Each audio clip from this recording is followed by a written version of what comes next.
Hi everyone, welcome back to day 8 of my 100 days challenge. আজকের দিনটা honestly একদম mixed ফিলিংসের ছিল। সকালে যখন স্টোরে আসি তখন খুব একটা কাস্টমার রাশ ছিল না। একজন দুজন করে কাস্টমার আসছিলেন আর আমি প্রোডাক্টস দেখাচ্ছিলাম। কিন্তু মাঝে মাঝে এতটাই ফাঁকা লাগছিল যে একটু বোরই লাগছিল।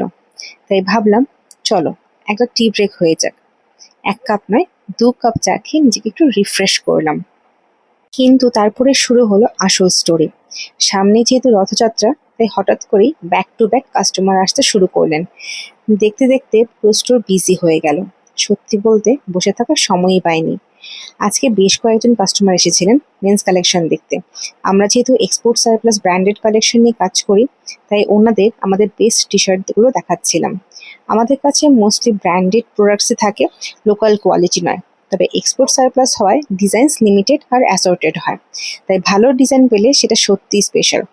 অনেকগুলো অপশন দেখানোর পর যখন একজন কাস্টমার নিজের হাজবেন্ড, ছেলে আর ফ্যামিলি মেম্বার্সের জন্য কয়েকটা টি শার্ট পছন্দ করলেন, তখন যে স্যাটিসফ্যাকশনটা হয় সেটা আমার ভাষায় প্রকাশ করা খুবই কঠিন। আমার কাছে কাস্টমার স্যাটিসফ্যাকশনই আসল সাকসেস। একজন কাস্টমার হাসি মুখে স্টোর থেকে বেরিয়ে গেলে মনে হয় আজকের পরিশ্রমটা সত্যিই সার্থক।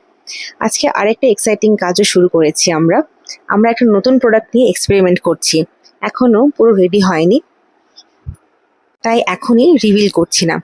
কারণ আমরা সবসময় চাই কোনো প্রোডাক্ট লঞ্চ করার আগে নিজেরা ইউজ করে, টেস্ট করে, কোয়ালিটি চেক করে তারপরেই আমরা কাস্টমারের হাতে তুলে দেব। আমাদের একটাই goal, best quality at the best price. দিনের শেষে মনে হলো সকালে যে বোরিং লাগছিল সেই দিনটাই কত সুন্দরভাবে বিজি হয়ে গেল। সত্যি এই ব্যস্ততাও একটা ব্লেসিং। ঈশ্বরের কাছে শুধু একটাই প্রার্থনা, এই আশীর্বাদ যেন সবসময় আমাদের ওপর থাকে।